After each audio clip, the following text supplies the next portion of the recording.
The Lifestyle Show, presented by Selina Mackenzie. Now, Malcolm Gaskill knew two things about his great-uncle Ralph's wartime adventures. He'd been a prisoner in Italy, and he'd cut his way out of a train with a knife and fork. Can't wait to hear about that piece.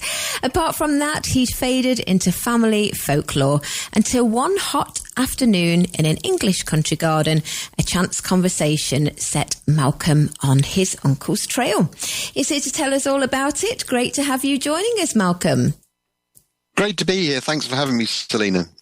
Now, I definitely want to know about the knife and fork, and I definitely want to know about your great uncle Ralph. But first of all, who were you talking to in the country garden? Well, this was my mum, who's now in her 90s, and it was just one of those kind of, just a chance sort of casual conversation where my mum said she'd had this dream about Uncle Ralph. And although I didn't expect it at the time, that set me on this incredible journey to discover who he was and what he'd done during the Second World War.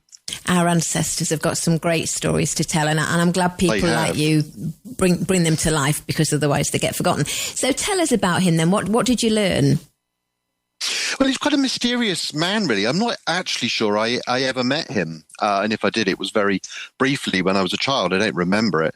But he was... he'd been a policeman before the Second World War, and also a regular soldier. And then when the war came along, he was called up again and became a military policeman.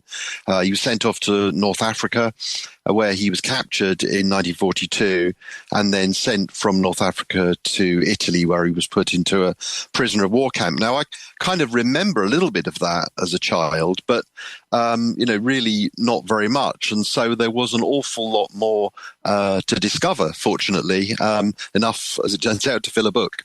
So really, a lot of the book is about just trying to build on this memory I had from the age of 7, more than half a century ago, and actually turn it into the recovery of an entire life.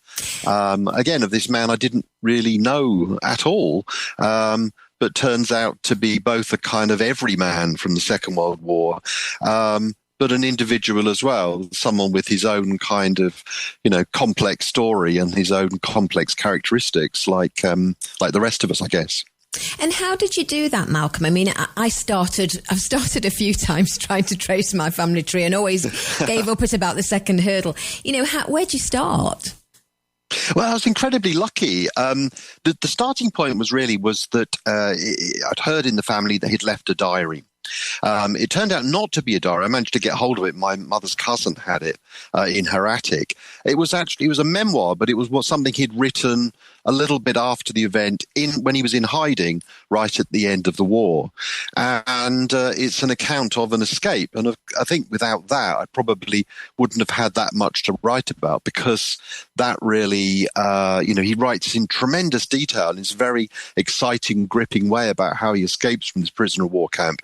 And although that story kind of comes to a halt, it really gave me the momentum to carry on going through the archives, going to Italy, finding people, amazingly, who knew about this story, and piecing it all together that way. Wow, incredible. So tell us about the knife and fork. What was that about? Yeah, it's something which you see in war films. I mean, they actually do something like it in the Frank Sinatra film Von Ryan's Express. So I thought, when my nana told me this in the 1970s, maybe she was getting a kind of, it was a slightly sort of fantastical thing where she'd sort of conflated what she'd seen in a war film and what Ralph had told her. But actually going to the archives, going to the National Archives in London and finding a report that Ralph made at the end of the war, and with his escaping partner, who was a man called Charlie West, it's very plain that that's exactly what they did.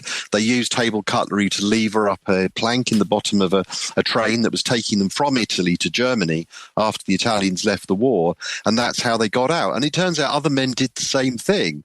It wasn't typical, but it wasn't unique either, which again shows that it was certainly a possible thing for them to do.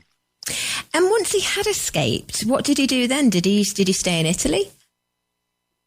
Well, the first time they escaped was in the south of Italy, and they got recaptured. They had great plans, but it looked good on paper, but they gradually ran out of steam and they were recaptured. But then when they were sent to the north, and then they were Italy left the war, the Germans took over, and they shipped all these prisoners. The idea was they were short of manpower in Germany, so they were shipping them north, and and Ralph and Charlie got out of the train, and they were never recaptured. They went into hiding in a sort of a hut in a vineyard for about 5 weeks, and from there went up into the hills, and they were never recaptured. Wow. I've got here he had to assume an entire new identity. He did. I mean, a lot of these men who did go out, they really didn't know exactly where they were going. They had a choice whether they would try to go through the Alps to Switzerland or whether they would go south and try and reach the Allied lines. Ralph tries both, but in the end, he goes and lives with a family in northern Italy, knocks at the door, they take him in. And yes, as you say, he becomes one of them. There is this incredible transformation where he dresses like them. And as I discovered, he speaks not just fluent Italian, but fluent dialect as well, and he lives as they do. And I think that was his, if only a temporary thing, it was an absolute transformation for him, as it was for so many other men who were taken in by these incredibly brave, ordinary and very poor Italian families in the north. Did you see a lot of Italy? You see a lot of the places that obviously his footsteps would have gone?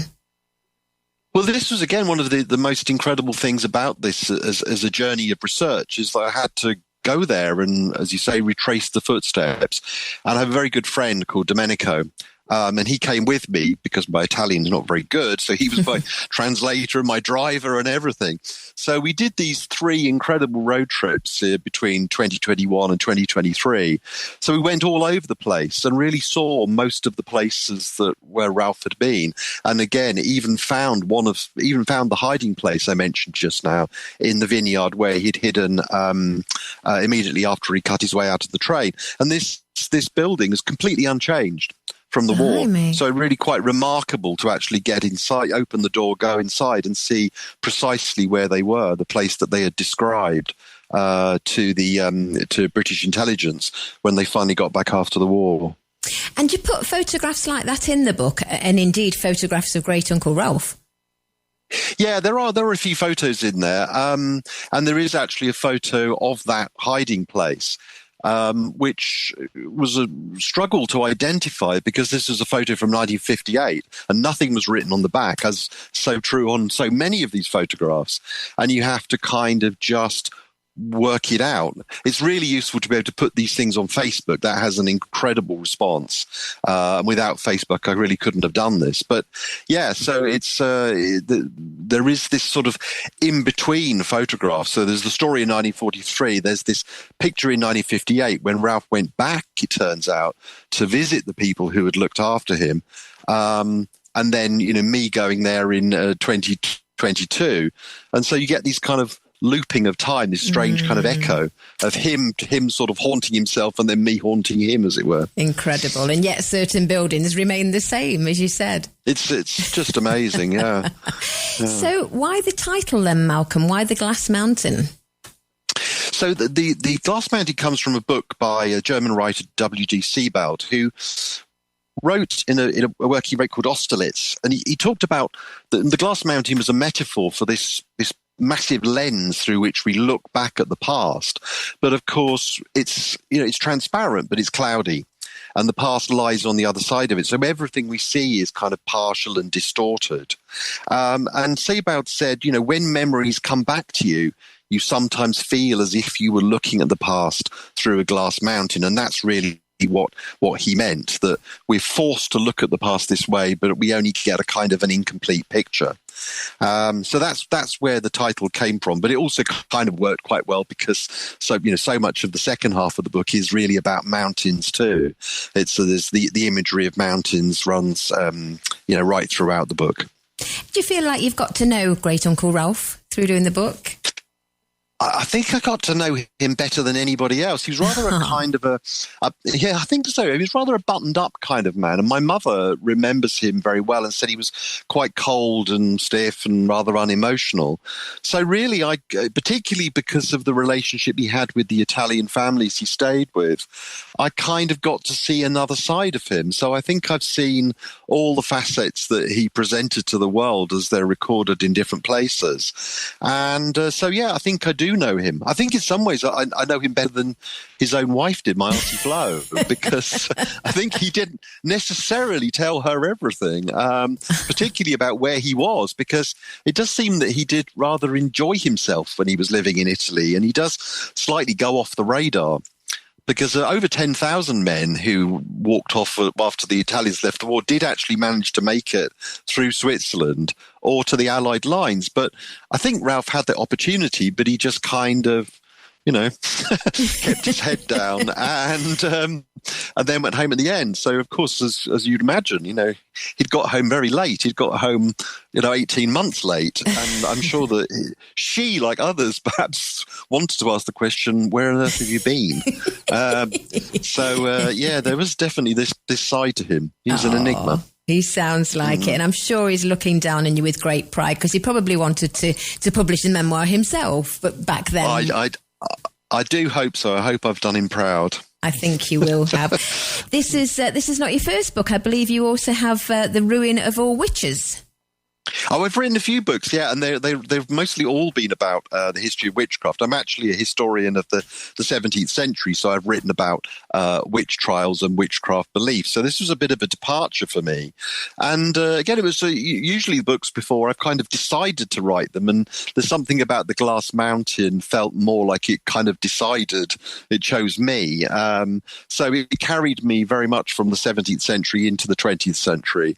And of course, it's a very different thing from what I've done before, because it's very personal to me. And so I become a character in my own book, which I think, as any writer would tell you, is rather feels kind of a slightly unsettling, maybe even self-indulgent thing to do. But because this is a story about discovery, that was absolutely inevitable. And the book is also not just about Ralph and Charlie during the war, but it's about my friendship with my Italian friend Domenico and the travels that we go on, and the way that those two stories slightly, intertwine and mirror each other. Yeah, you must have bonded spending so much time together traveling. Well, we did, very much so. And actually, one of the things that Ralph talks about during in his escapes with Charlie is that they kind of got this almost telepathic thing going, where they kind of knew what the other person was thinking. And the time that I spent with Domenico researching this, it was exactly the same. We sort of started second guessing what the other one was thinking, because we're often under constraints of time, and we were doing this field work and trying to track people down. And so we did become very close, and we are really very, very good friends now.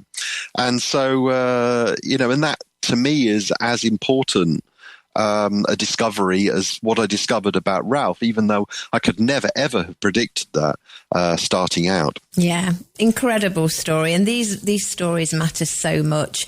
Well, we're selling the book right now on our website, TRE.radio, if our listeners want to go over to our virtual bookshop and actually pre-order, because I believe it's out tomorrow, Malcolm. It is out. It's actually out on Thursday. Sorry. Yeah, but copies are basically available now, I think. It's gone out a little bit early. Well, just to recap, it's called The Glass Mountain, Escape and Discovery in Wartime Italy, and it's by Malcolm Gaskill, who we're talking to now. If people want to find out a bit more about you and your other books, do you have a website or social media? I do have a Twitter account still, or X account, as we're supposed to call it. I don't have a website anymore, but if you Google me, there's tons of it. It's nearly all about witches, but you will probably get a sense of the kind of writer I am. Wonderful. Well, it's great to chat to you, Malcolm, and learn about your great uncle Ralph. Thank you. Thank you so much, Selina. You're welcome. Bye-bye.